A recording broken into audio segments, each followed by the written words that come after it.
Friends welcome to Sumi काया कल्पम आशा करछि आपण माने भलरे थिबे। आज मु आपण मानक सहित किछि सूक्ष्म व्यायाम शेयर करिया को जाउछि जहां हमर पेरेंट्स ग्रैंड पेरेंट्स आ समस्त वयस्क व्यक्ति मानक पई बहुत उपयोगी। एही आसन गुड़िक करने द्वारा से बोन आ मसल्स स्ट्रेंथ बढ़ी थाए, से स्ट्रेस लेवल कमी थाए, से शोइबा अभ्यास भल हो जाए थाए। सहित से मोबिलिटी और फ्लेक्सिबिलिटी बढ़ी थाए, जॉइंट और मसल्स पेन रिलीफ होता है, तासह से निजर डिप्रेशन को ओवरकम करि। तेणुक समस्त वयस्क व्यक्ति को मोर अनुरोध निजक 20 ରୁ 30 मिनिट दिंतु, सुस्थ रुहतु। जो प्रैक्टिस गुड़ा मुझे आपण मानक देखी रेगुलर भाव रीतिमत भाव करंतु। आउ जदि आपण मैट उपर बसिकी प्रैक्टिस करि परछन ताले बहुत बढ़िया, नतबा गोटे चेयर उपर बसी अभ्यास करें। मोर वीडियो को देखु थांतु। मोर आगामी वीडियो रे मु किछि प्राणायाम विषय रे आपण मानकु बतेबी, ताकू अभ्यास करंतु। ता द्वारा आपनकर लंग्स और हार्ट रो कैपेसिटी बढ़िबो, बॉडी डिटॉक्सिफाई हेबो, मेटाबॉलिज्म भी आपनकर ठीक ठाक रहइबो। सो चलंतु आज रो प्रैक्टिस आरंभ करिबा। सो आज रो अभ्यास होछि सूक्ष्म व्यायाम। ता पई प्रारंभिक स्थिति रे बसि जांतु। निजर गोड़ को आग को लंबे दे दुई हाथर पापुली को बटक साइड रे रखि दियंतु। बेक मुंड मेरुदंड को सीधा रेखा रे रखिबे। सामान्य भाव में मेरुदंड को टिके पछक झुकेबे, स्लांट करेंगे किंतु मेरुदंड बंका हेब नहीं। तो प्रथम अभ्यास होची टो बेंडिंग, पद अंगुली नमन। तापई दुई पाद को जोड़ी नियंतु, नतबा दुई पाद मध्य 15 सेंटीमीटर दूरता करनियंतु। आमे केवल पादर आंगुठी को पंछा को मूवमेंट करेबा। धीरे से श्वास छाड़ी दुई पादर पंजा को आगू को नेबा। श्वास नहीं कि दुई पादर पंजा को पछकु नेबा। श्वास छाड़िबा, पंजा को आगू को नेबा। श्वास नहीं पछकु, निश्वास छाड़ी आगू को। श्वास नहीं पछकु करिबा, निश्वास छाड़ी दुई पादर पंजा को आगू को नेबा। केवल पादर टोज को श्वास नहीं पछकु करिबा, निश्वास छाड़ी आगू को करिबा। एही परि भाबे एही अभ्यास को 10 ରୁ 20 थर करिबा। मन रखतु केवल पादर टोज बा पंजा को हमें मूवमेंट करेबा। आगू को गला बेल को निश्वास छाड़िबा, पछकु नेला बेल को श्वास नेबा। आंठू सीधा रहिबो। 10 ରୁ 20 थर एको अभ्यास करिबा। एही अभ्यास परे नेक्स्ट अभ्यास टी होची एंकल बेंडिंग। ता पई एही अवस्था रे बसिबा। श्वास छाड़ी की दुई पाद को धीरे से एंकल जॉइंट रू आगू को टाणिबा। निश्वास नहीं पछकु टाणिबा आंठू पटकू। श्वास छाड़ी आगू को टाणिबा पाद को एंकल जॉइंट रू। श्वास नहीं कि दुई पाद को पछपट को टाणिबा आंठू पटकू। पुणी निश्वास छाड़ी आगू को टाणिबा। धीरे से जिते समय पारुछंती, जिते आगू को पारुछंती, जेंटली निजर पाद को टोज को आगू को टाणिबा। श्वास नहीं कि आंठू पट को टाणिबा। एक्सेल करी आगू को नेबा। ब्रीथ इन करके दुई पाद को एंकल जॉइंट रू पछ को टाणिबा। एही परि भाबे एही अभ्यास को 10 थर ରୁ 20 थर अभ्यास करंतु। निजर कैपेसिटी हिसाब रे निजर श्वास प्रश्वास गति सहित आगू करंतु। या पर अभ्यास टी होची एंकल रोटेशन। या पई दुई पाद को अलग अलग भाव में करें कि जोड़ी के करें। सो आम प्रथम क्लॉकवाइज डायरेक्शन रे बाम पाद को एंकल जॉइंट रू मूवमेंट करेबा। पाद को आगू को नेला बेले निश्वास छाड़िबा, पछकु नेला बेले धीरे धीरे श्वास नेबा। आगू को गला बेले निश्वास छाड़िबा, पछकु नेला बेले श्वास नेबा। आगे रे इन एक्सेल, पछरे इनहेल।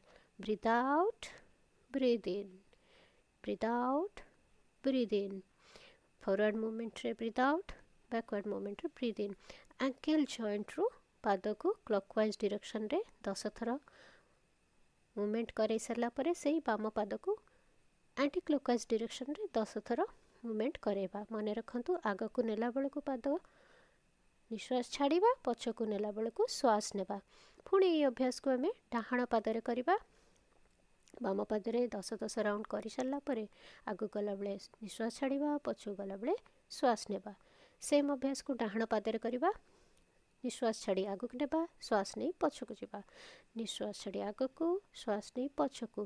घंटा कंटार दिगरे 10 थर प्रैक्टिस कला परे एही अभ्यास को बाम पादरे पुणी घंटा कंटार विपरीत दिगरे 10 थर अभ्यास करिबा। आ मन रखतु पाद को आग को नेला बेल को निश्वास छाड़िबे, आउ पछकु जेतेबेले आंठु पटकु नौछंती एंकल जॉइंट रु श्वास नेबे forward movement breathe out backward movement breathe in 10 time clockwise direction 10 time anti clockwise direction तापरे जदि पारुछंती दुई पाद को जोड़ी सेम अभ्यास को क्लॉकवाइज डायरेक्शन रे 10 थर एंटी क्लॉकवाइज 10 थर forward movement breathe out backward movement breathe in याको 10 रु 20 थर रीतिमत भावे करंतु या पर अभ्यास टी होची एंकल क्रैंकिंग तापे धीरे से निजर डाहाण गोड़ को बाम आंठू ऊपर रखी नियंतु बाम जंघ परे बाम हाथ रे डाहाण पंजा को धरंतु आउ धीरे से एंकल जॉइंट रो पूरा सपोर्ट दे दुई हाथ रे डाहाण पाद को बुलांतु एंकल जॉइंट रो पाद को ऊपर को मूव कला बेले श्वास नेबे तल को नेला बेले निश्वास छाड़िबे upward movement breathe in downward movement breathe out एपरि भाबे घंटा घंटार दिगरे 10 थर करेंगे घंटा घंटार विपरीत दिगरे 10 थर करेंगे ऊपर को पाद को मूवमेंट कला बेले ब्रीथ इन तल को कला बेले ब्रीथ आउट ऊपर मूवमेंट रे श्वास नेबे तल को पाद कला बेले निश्वास छाड़िबे 10 थर ये अभ्यास कला परे एई अभ्यास को पुणी थरे आर गोड़े आम करवा निजर कैपेसिटी हिसाब से धीरे धीरे श्वास प्रश्वास गति सहित पाद को धीरे से ऊपर को आउ तल को मूव करंतु गोटे बिग सर्कल करंतु एंकल जॉइंट रो ऊपर को नेला बेल को श्वास नेबे तल को आसे बेले निश्वास छाड़िबे ऊपर breathe in while moving down breathe out same अभ्यास बाँ गोड़ को आंठू पाखर फोल्ड करनी बाँ पाद को डाहाण आंठू ऊपर जंघ ऊपर रखी नियंतु भल भाव धरी पुणी सेम मूवमेंट करंतु ऊपर को पाद को नेला बेले श्वास नेबे तल को नेला बेले निश्वास छाड़िबे क्लॉकवाइज डायरेक्शन रे 10 थर पुणी एंटी क्लॉकवाइज डायरेक्शन रे 10 थर करंतु आ रीतिमत भाव में आपन को एई अभ्यास टी 10 रु 20 राउंड प्रति पाद रे करबा को पड़िबो निजर श्वास प्रश्वास गति सहित मूवमेंट करेबे धीरे धीरे पूरा रिलैक्स वे रे आ एई सब आसन को कौन सी प्रकार स्ट्रेन दी करेंगे नहीं तापर आसन टी होची जानु नमन गोड़ लंबाई बसी जातु धीरे से डाहाण गोड़ को फोल्ड करंतु दुई हाथ को जंघ तले इंटरलॉक करंतु आ पाद को झूले रखंतु श्वास नहीं गोड़ को लंबाई देबे स्ट्रेच करेंगे आ निजर एल्बो जॉइंट पूरा हाथ को सीधा करने देन धीरे से निश्वास छाड़ी आंठू पाखर बंका कर नेबे पाद भूमि को छुईब नहीं धीरे से निश्वास छाड़िबे आंठू पाखर बंका करने पुणी थे लंबा दीर्घ श्वास नहीं कि गोड़ को आग को स्ट्रेच करेंगे गोड़ को आग को लंबे नेबे हाथ सीधा रहिबो एल्बो जॉइंट स्ट्रेट रहिबो निश्वास छाड़ी आंठू पाखर बंका करने श्वास नहीं गोड़ को स्ट्रेच करेंगे नी जॉइंट को पूरा स्ट्रेच करेंगे नी कैप को मध्य स्ट्रेच करेंगे निश्वास छाड़ी आंठू पाखर फोल्ड करेंगे पाद भूई रे लागिबो नहीं एपरि भाबे गोटे गोड़े 10 थर कला परे आर पादरे सेम प्रैक्टिस बाँ गोड़ को श्वास नहीं सीधा करेंगे निश्वास छाड़ी फोल्ड करेंगे श्वास नहीं सीधा करेंगे निश्वास छाड़ी फोल्ड करेंगे 10 थर ये अभ्यास करेंगे या द्वारा आपणकर आंठू रे जो पेन अच्छी से आपन को बहुत परिमाण रे रिलीफ मिलता है सो 10 राउंड प्रतिटी पादरे करेंगे या कला परे नेक्स्ट आसन को आम जा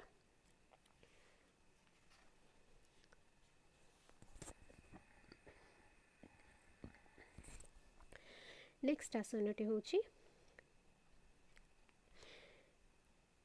जानु चक्रासन नी क्रैंकिंग धीरे से निजर डाहाण आंठू को बंका करनियंतु हाथ दुईटा को जंघ तले इंटरलॉक करंतु श्वास नहीं कि आंठू पाखर गोड़ को ऊपर को नेबे निश्वास छाड़ी तल को आनिबे क्लॉकवाइज डायरेक्शन रे निजर गोड़ द्वारा आंठू जॉइंट को व्यवहार करी गोटे बड़ सर्कल बनवा को चेष्टा करेंगे ऊपर को गला को श्वास नेबे तल को आसिले निश्वास छाड़िबे ऊपर upward movement breathe in downward movement breathe out ऊपर को गला बेले श्वास नेबे तल को आसला बेले निश्वास छाड़िबे क्लॉकवाइज डायरेक्शन रे 10 थर कला परे सेम प्रैक्टिस को एंटी क्लॉकवाइज डायरेक्शन रे करेंगे ऊपर को गोड़ को मूव कला बेले को श्वास नेबे तल को आसला बेले निश्वास नेबे आउ सेम बाम पादरे करवा ऊपर को नेला बेलू श्वास नेबा तलू आसला बेले निश्वास छाड़ा ऊपर श्वास नेबा तलू निश्वास छाड़ा क्लॉकवाइज डायरेक्शन रे 10 time then anti clockwise direction रे सेम प्रैक्टिस इनहेल एक्सेल गोटे बिग सर्कल निजर पाद आउ गोड़ द्वारा करवा आंठू पाखर गोड़ को बंका करी बिग सर्कल बनैबा आउ प्रैक्टिस समय रे गोड़ भुई रे लागिबो नाही। एई अभ्यास को कला परे टिके रिलैक्स हो जाए निजर गोड़ को ढिला करदे आउ परवर्ती अभ्यास पे निजको रेडी करने। तो परवर्ती अभ्यास टी होची आपण जदि अभ्यास करने समय रे किछि भी स्ट्रेस किंबा स्ट्रेन फील करूछंती कोनोसी भी जॉइंट्स रे तो आपण गोटे छोटिया ब्रेक नहीं कि पुणी थरे ताको अभ्यास करि परिबे। मने रखंतु प्रति पादरे 10 रु 20 राउंड रीतिमत भाव में अभ्यास करेंगे। तापर आसनटी होची अर्ध तितली आसन। तापई डाहाण गोड़ को फोल्ड करी डाहाण पाद को बाम जंघ उपर रखी नियंतु बाम हाथ रे डाहाण पाद को धरी नियंतु आ डाहाण हाथ को डाहाण आंठू उपर रखी नियंतु। श्वास नहीं कि धीरे धीरे डाहाण आंठू को छाती पट को आनिबे निश्वास छाड़ी को भूई रे लगेबे पुणी श्वास नहीं कि डाहाण आंठू को छाती रे लगे को चेष्टा करिवे निश्वास छाड़ी भूई रे लगे को चेष्टा करिवे। श्वास नहीं कि छाती पट को निश्वास छाड़ी भूई पट को एपरि भावे आपण डाहाण आंठू को डाहाण पाद को निजर हाथर सपोर्ट रे 10 थर अर्ध तितली आसन प्रैक्टिस करिवे। श्वास नहीं अप एक्सेल आउट श्वास नहीं आंठू को छाती रे लगेबे निश्वास छाड़ी भूई रे लगेबे पुणी श्वास नहीं छाती रे लगेबे निश्वास छाड़ी भूई रे लगेबे 10 थर को अभ्यास कला परे एई अभ्यास को आमे बाम पादरे करिबा। बाम गोड़ को आंठू पाखरु फोल्ड करी बाम पाद को जंघ ऊपर रखी दियंतु डाहाण जंघ ऊपर बाम हाथ को बाम आंठू ऊपर आ डाहाण हाथ रे बाम पाद को धरि नियंतु श्वास नहीं आंठू को छाती रे लगेबे निश्वास छाड़ी धीरे से भूई रे लगे को चेष्टा करेंगे। जदि भूई रे लगुची ताहले ठीक अच्छी नतबा बेसी स्ट्रेन देबे नहीं। श्वास नहीं आंठू को छाती रे लगेबा निश्वास छाड़ी भूई रे लगेबा inhale exhale breathe in breathe out breathe in breathe out breathe in breathe out श्वास नेबा निश्वास छाड़वा 10 थर बाम पटे या अभ्यास करनेबा। यही अभ्यास को आपण प्रतिदिन 10 रु 20 राउंड प्रतिटी गोड़े करंतु टिके रिलैक्स हो जातु। परवर्ती आसन को जीवा पूर्व पूरा रिलैक्स हो जातु। परवर्ती आसन टी बहुत बढ़िया और मजेदार आसन टी पूर्ण तितली आसन। या पई दुई पाद को दुई आंठू को फोल्ड करी दुई पाद को जोड़ी नियंतु दुई हाथर आंगुठी को पाद तले इंटरलॉक करी नियंतु हाथ को पूरा सीधा करी निज हाथ द्वारा पूरा बॉडी को सपोर्ट करंतु आउ प्रजापति जिपरि तार दुई डेणा को हलै थाए ठीक सेही परी फोल्ड हेथिबा निजर गोड़ को व्यवहार करंतु। आंठू को आपण छाती पट को नेबे पुणी भूई पट को आनिबे। एथिरे श्वास प्रश्वासर कोनोसी गति नाही। आपण नॉर्मल ब्रीथ सहित नॉर्मल श्वास प्रश्वासर गति सहित यही अभ्यास को करि पारिबे। देखि नियंतु नॉर्मल ब्रीथ सहित निजर हाथर सपोर्ट रे इंटरलॉक फिंगर रे यही अभ्यास को रीतिमत भाव में 20 रु 30 थर करंतु। ये आपनकर आंठू और हिप्स जॉइंट्स रो फ्लेक्सिबिलिटी बढ़ाई थाए मसल्स क्रैम्पिंग को बहुत परिमाण रे दूर करि थाए। साकु करंतु प्रथमे टिके कष्ट हबो तापरे आपनको बहुत बढ़िया लागिबो। तो आमर गोड़र अभ्यास सरीगला। वर्तमान आमे हाथ पई किछिटा सूक्ष्म व्यायाम अभ्यास करिबा। आउ जदि करबा मध्य यही अभ्यास प्रैक्टिस करबा भितर जदि टिके भी आपनको स्ट्रेस फील होची तो निजको टिके रिलैक्स करि नेबे पुणी थरे अभ्यास करिवे। इंटरलॉक फिंगर रे जदि न हे पारुची ताहले पूर्ण तितली आसन को निजर हाथर सपोर्ट रे आंठू को ऊपर तळ को आपण करि परिबे एही परि भाव रे। सो एबे हाथर सूक्ष्म व्यायाम अभ्यास करिबा। सेम प्रारंभिक अवस्था रे बसी जिबा गोड़ को आगे को स्ट्रेच करवा स्पाइन नेक हेड सीधा रखा हाथ को शोल्डर लेवल रे स्ट्रेच करनेबा। प्रथम अभ्यास टी हमर होची हाथ पाई मुष्ठिका बंध शोल्डर लेवल को हाथ को नहीं जिबा हाथर पापुली भूई पट को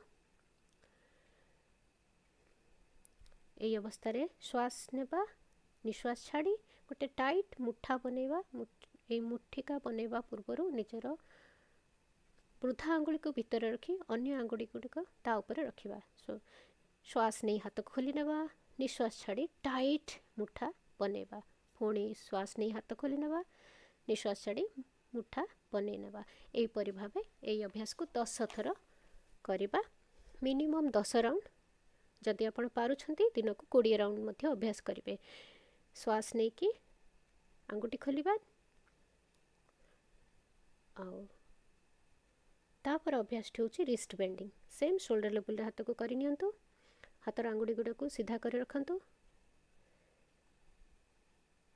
ଇନହେଲ୍ କରିକି ଧୀରେ ଧୀରେ ରିଷ୍ଟ ଜଏଣ୍ଟରୁ ହାତକୁ ଉପରକୁ ନେବେ। ଏକ୍ସେଲ୍ କରିକି ନିଶ୍ୱାସ ଛାଡ଼ିକି ତଳକୁ ମୁଭ୍ କରିବେ। ହାତର ଆଙ୍ଗୁଠି ସିଧା ରହିବ। ନିଶ୍ୱାସ ଛାଡ଼ି ତଳକୁ କରିବେ। ଶ୍ୱାସ ନେଇ ରିଷ୍ଟ ଜଏଣ୍ଟରୁ ହାତକୁ ସିଧା କରିନେବେ। ଆଉ ସେତେବେଳେ ଫିଲ୍ କରିବେ ଯେମିତି ଆପଣ ଗୋଟିଏ କାନ୍ଥକୁ ଜୋରରେ ପ୍ରେସ୍ କରୁଛନ୍ତି। ସେଇ ଫିଲିଂସଟା ଆଣି ଏହି ଅବସ୍ଥାରେ ଫିଲ୍ କରନ୍ତୁ ଆପଣ ଯେମିତି ଗୋଟିଏ କାନ୍ଥକୁ ପ୍ରେସ୍ କରୁଛନ୍ତି। ଏକ୍ସେଲ୍ କରିକି ତଳକୁ, ଇନହେଲ୍ କରିକି ଉପରକୁ, Excel down, inhale up, Excel down, inhale up. ଦୁଇ ହାତକୁ ଯଦି ଏକାଥରେ କରିପାରୁଛନ୍ତି ତାହେଲେ ବହୁତ ବଢ଼ିଆ, ନତବା ଆପଣ ଗୋଟିଏ ହାତର ସପୋର୍ଟରେ ଆର ହାତକୁ କରିପାରିବେ। ତାପରେ ଆସିଲା ମଣିବନ୍ଧ ଚକ୍ର। ହାତକୁ ମୁଠା କରି ତାକୁ କ୍ଲକ୍ୱାଇଜ୍ ଡିରେକ୍ସନରେ ବୁଲାନ୍ତୁ, ପୁଣି ଆଣ୍ଟି କ୍ଲକ୍ୱାଇଜ୍ ଡିରେକ୍ସନରେ ବୁଲାନ୍ତୁ। ଦୁଇ ହାତକୁ ଏକାଥରେ କରିପାରିଲେ ଭଲ, ନତବା ଆପଣ ଗୋଟିଏ ହାତକୁ ସପୋର୍ଟ ଦେଇ ଆର ହାତରେ ଅଭ୍ୟାସ କରିପାରିବେ। ଏହିପରି ଭାବେ ଆପଣ ପ୍ରତି ହାତରେ କ୍ଲକ୍ୱାଇଜ୍ ଡିରେକ୍ସନରେ 10 ରାଉଣ୍ଡ, ଆଣ୍ଟି କ୍ଲକ୍ୱାଇଜ୍ ଡିରେକ୍ସନରେ 10 ରାଉଣ୍ଡ କରିବେ। ପ୍ରତି ହାତକୁ ଯଦି ସପୋର୍ଟ ଦରକାର ହେଉଛି ପରସ୍ପରକୁ ସପୋର୍ଟ ଦେଇ କରିବେ।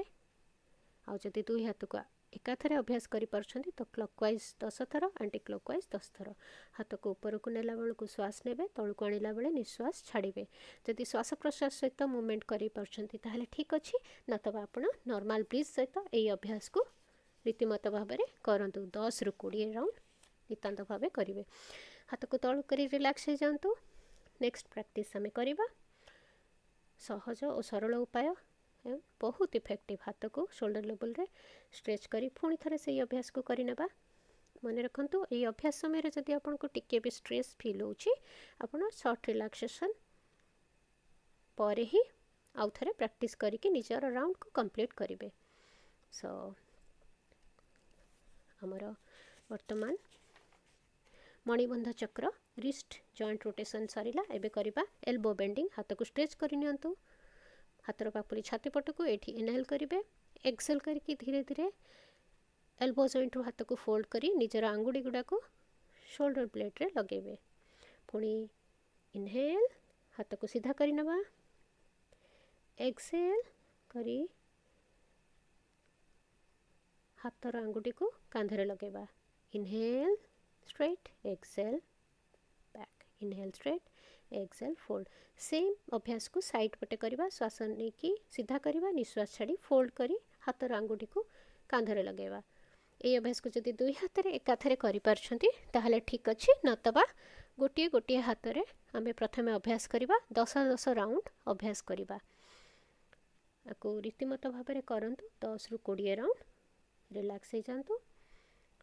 जहाँपर आसन बहुत उपयोगी स्कंद चक्र आसन, शोल्डर सॉकेट रोटेशन। हाथ पाई आम जो आसन गुड़ा करूँ starting from your finger joint रु रिस्ट एल्बो देन आम जा शोल्डर जॉइंट को। ये आसन करने द्वारा जो मानकर अपर बैक अच्छी, स्पॉन्डिलाइटिस अच्छी, नेक पेन अच्छी किंबा ट्रैवल पर जो पेन होता है तादर रिलीफ मिलता है। हाथ को सीधा करी फोल्ड कर नियंतु, आंगुठी को शोल्डर ब्लेड ऊपर फिक्स कर नियंतु। यही अभ्यास रे श्वास नहीं कि धीरे धीरे हाथ को फोल्डेड हैंड को ऊपर को उठेबा। ऊपर को नेला बेल को हाथर कहूणी आ भीतर पट छाती रे लगे चिन लेवल रे दुईटा जाक एल्बो को मिसई नेबा। निश्वास छाड़ी पछ को मूवमेंट करेबा।